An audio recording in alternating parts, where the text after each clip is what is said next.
Center. Pacers with a 2-1 series lead after the comeback effort from Karl-Anthony Towns and the Knicks out at Gainbridge Fieldhouse. Game 3, it was Big Cat in the fourth quarter. Had 4 points through 3 quarters, but erupted with the Knicks down 80-70. Knocks down to 3 7-point game. Next possession, Towns working on the inside.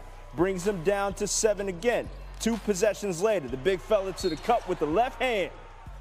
Plus the foul, Shooter McGravin fingers included.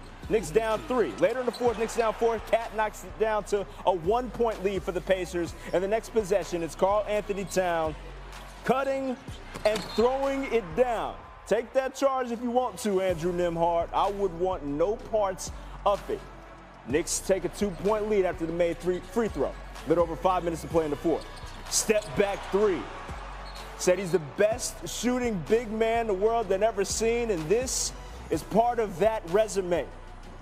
And then in the fourth, Jalen Brunson had to go take a seat because of his foul trouble. Checks back in, game tied at 98, and of course Mr. Clutch is going to come through.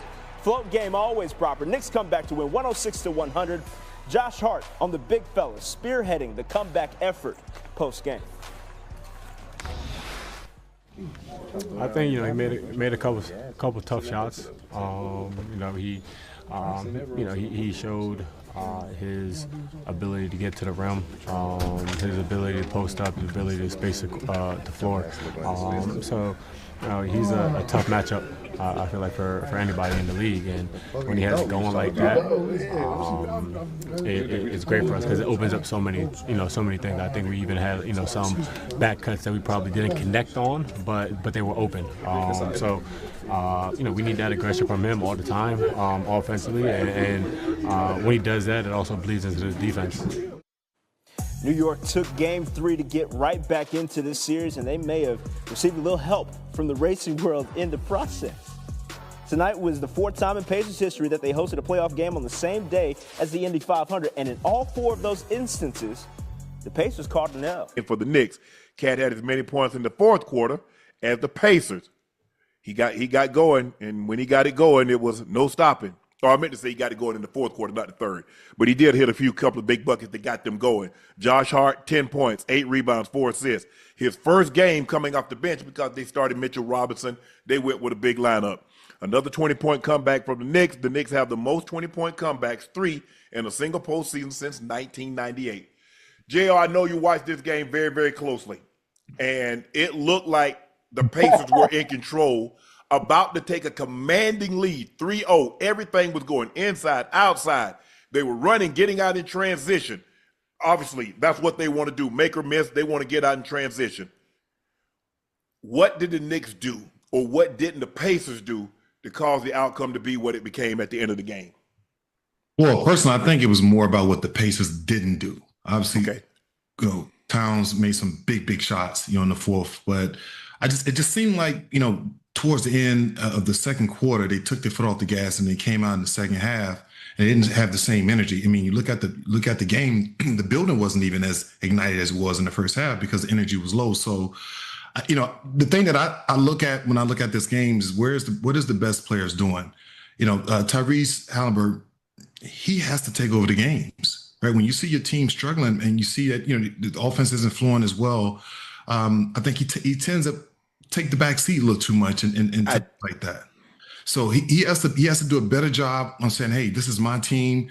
We need a moment here, and I got to be the reason why. And I thought that didn't happen today. I think he made a shot or 2, but for the most part, the energy was low, and they didn't compete. When the Knicks did in the fourth. I agree with you. Sometimes I do believe that Halley he's not as aggressive as I need him to be. Now he only had 6 assists. That's because the guys couldn't buy a basket. I mean, you look at the shot. Pascal was 50% from the floor. So was Miles Turner. But you look at Nesmith. He was 2 of 8, 1 for 3 from the 3-point line. Miles Turner was 6 of 12 from the floor, but he's 1 for 6 from the 3. Nembhard was 0 of 3 from the 3. Hadley was 2 of 6 from the 3. And so when you go 5 of 25 from the 3-point line, that's a recipe for disaster. And when the team gets it going, hopefully we can get some of this in the Western Conference, and all of them won't be blowouts, 20 points and 40-point blowouts.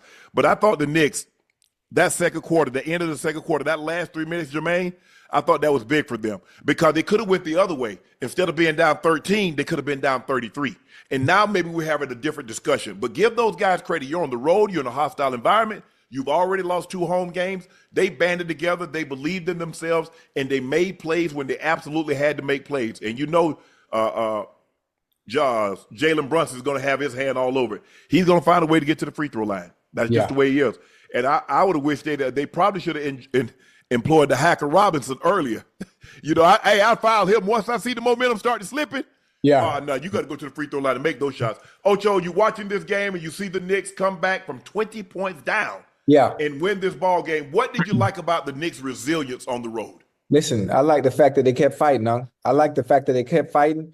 Jay, they need to find a way to stop being down by 20. Stop making the game that much more difficult for you. I don't understand how or why, the way the Pacers played the first 2 games, right?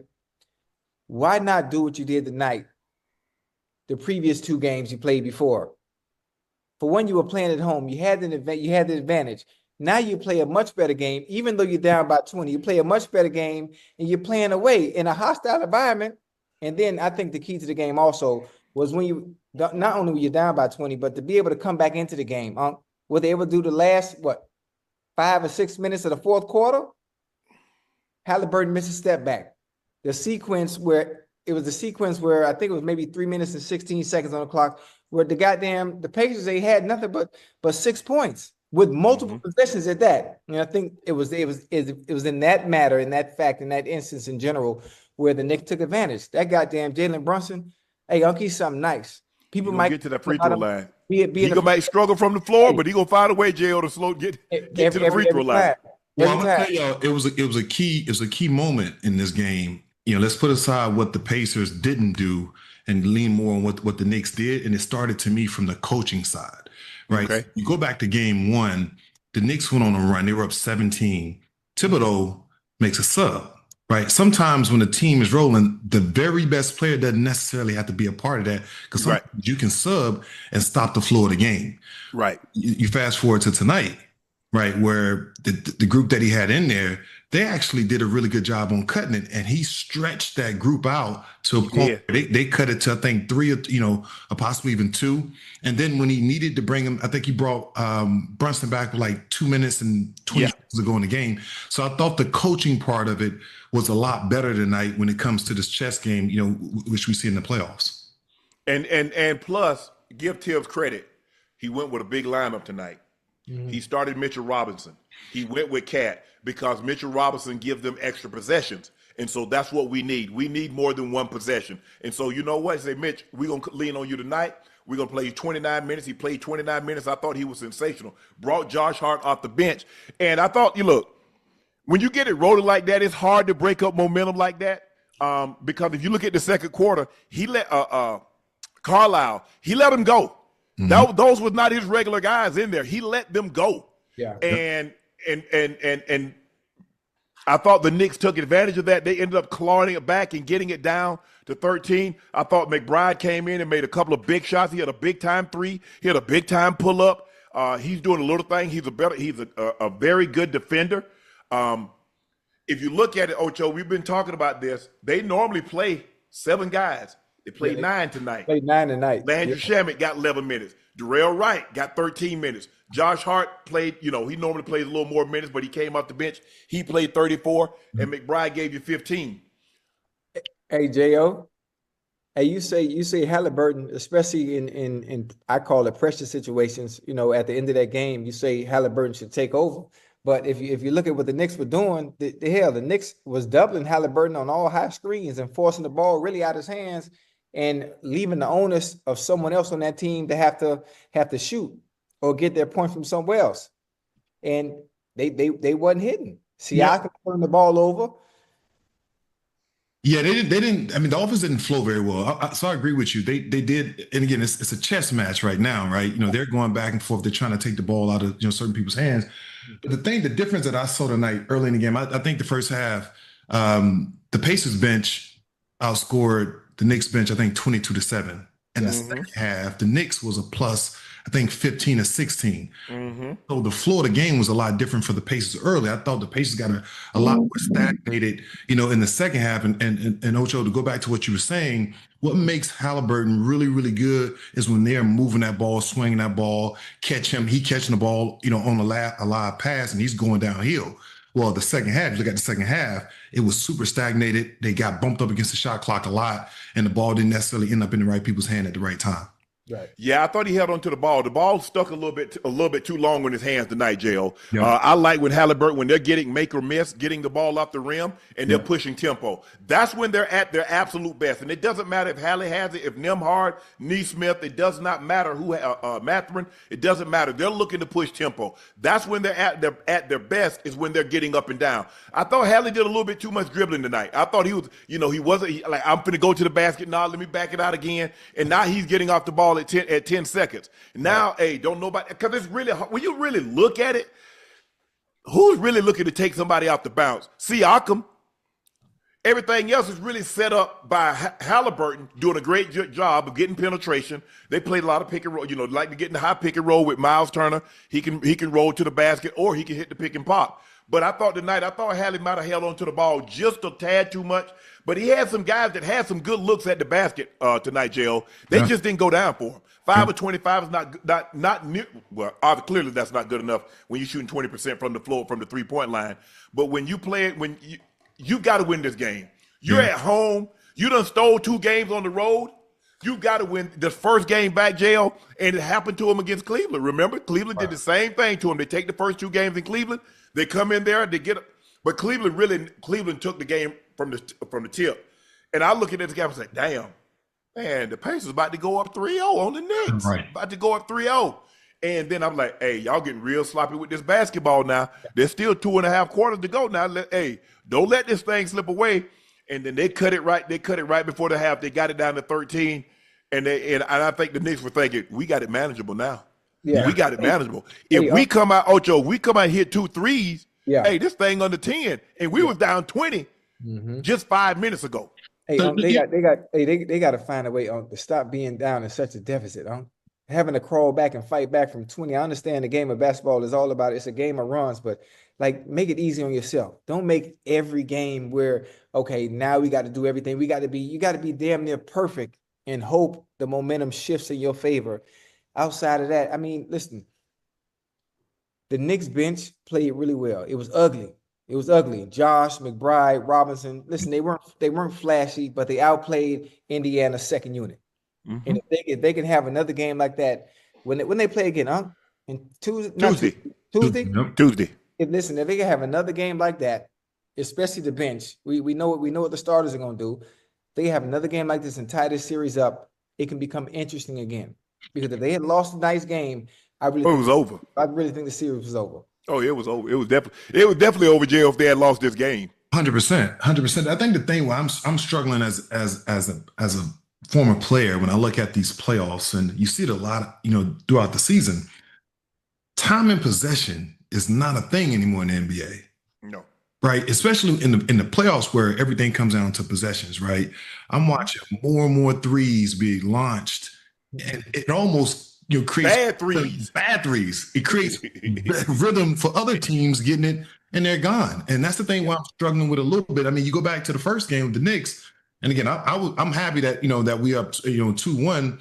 But when you look at that game, you're up 14 with 2 minutes, and I think at the time it was 57 seconds. Yeah. Right. When you think about this, all you got to do is get 4 or 5 stops, and hell, you can get 4 or 5 shot clock violations. Right. And you win the game. But I look at tonight where it's like every time it seems like somebody, some sort of rhythm is happening, a bad three go up, right? Or just a bad possession. And that's the part where I'm struggling with a little bit right now, considering that this is go to the NBA finals, right? You're in the conference finals. So you should have some sort of understanding on how, to win the game, and an understanding too on how to lose a game as well. Yeah, I think we see a lot of that, J.O. I think sometimes guys get caught low. I'm going to be the guy to break the rhythm. I'm going to be the guy to hit the big shot that quell their run or push us to, if we're up 5, we're going to go up 8. If we're up 7, we're going to go up 10. I'm going to be the guy that puts that says, okay, he hit that big shot. Well, it was the big shot in the corner that such and such hit. But what you do is that you allow them, like you said, you allow them to get a rhythm. You allow them to get a run out on you. Right. And now all of a sudden you're like, bro, and I'm sure in a situation like that, JL, you're not telling, hey, man, don't take that shot. You're like, hey, let's just be patient. Let's slow this thing down. But I think the thing is for the Pacers, look, it's one game. You said it, JL, they're still up 2-1, and we got another game in our building. Mm-hmm. Now, you've given the Knicks life. The Knicks believe that they can beat your ass in your building because they just came back from 20 down. So they believe now anything close, going into the fourth quarter, they got you. We got this. Man, I don't know. I don't know who feels good about what. I mean, obviously the Knicks had some struggles at home, and now the Pacers, they had. When you think about the game, Karl-Anthony Towns and Brunson, obviously foul trouble. Players, they were in foul trouble. They didn't have a great first half at all. Nope. They walk away with a win, right? When that game should have been a 20+ point drumming of the Knicks, but they found a way to stay in the game, or the Pacers found a way to keep them in the game. And you look at the Pacers, Ocho, we talk about this all the time. They're committed. And normally they have 6 guys in double figures. Mm-hmm. They had 4 guys in double figures tonight. Neesmith, 2 of 8. He only had 8 points. You had Nembhard. He was 2 of 9, 0 of 3. He had 9